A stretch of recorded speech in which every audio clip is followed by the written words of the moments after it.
Hey, I hope all is going well and you're having a beautiful, blessed day and that you're staying well and safe. Um, Today I want to bring you my sermon notes from last week. Last week's sermon was called Jesus Directs My Path. And as you guys know, we are still in the series, This is Jesus. So I have 3 bullet points that I want to share with you. But I have to tell you that that the Bible verses that go along with these points are provided on my website, coachmarienicole.com. And you will have to scroll to last Monday, I believe, to find these notes.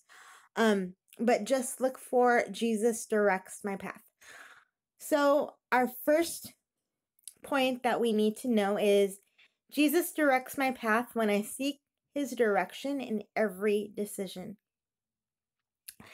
Jesus wants to have a relationship with us, not just as God and human, but as father and child.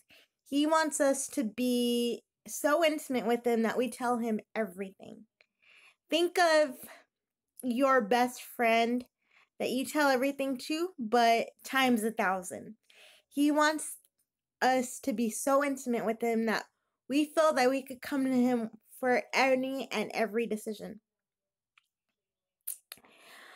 Okay, so number 2, Jesus directs my path when we surround ourselves with his people for godly advice. So Jesus often speaks through his people as well as his word, but when he speaks through his people, it's usually in the form of advice, and just it's meant to lead you towards what God wants for you and from you.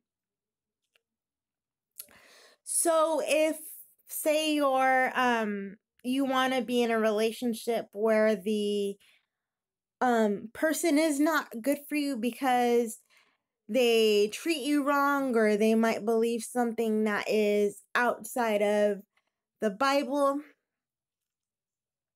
and God surrounds you with godly people, like say in your life group, and they say, "Oh, yeah, I think this guy is bad for you."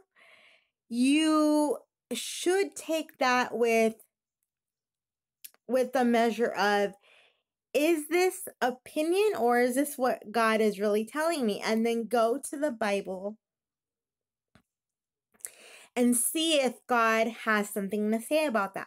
Because everything that God has something to say about is something that we should do, or in cases that we should stay away from it, we should stay away from it. But the things that God does not clearly say in his word, like what to eat on a daily basis. Usually, okay, there are some times in the Bible where he will say, only eat this, this, and this. In the case of, let's say, Exodus, when the people were getting manna every day. But okay, so that was a clear-cut command. But anything that is not a clear-cut command, we should not worry about. But anything that is a clear-cut command, we should follow to a T,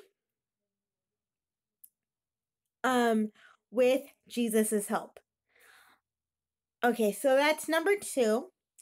And then number 3 is to submit to God, to submit to Jesus as Lord.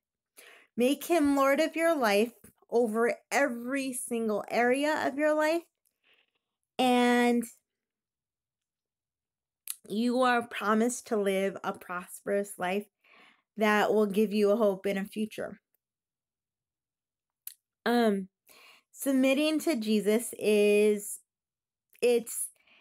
really easy, but people make it seem difficult. All you have to do is say, Jesus, I want to accept you in my heart as Lord of my life.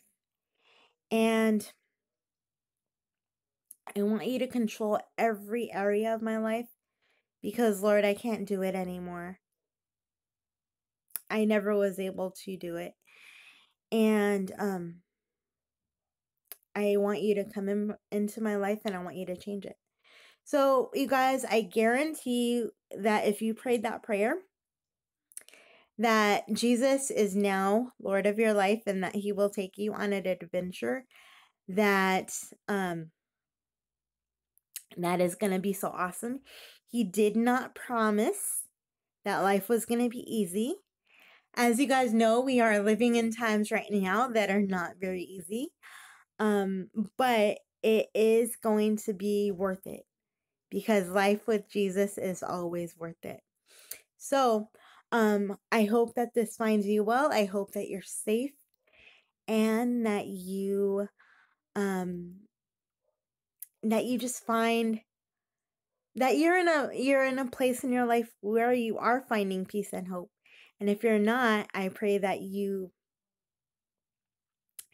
consider making Jesus the Lord of your life. I'll talk to you guys later. I love you and God bless. Bye-bye.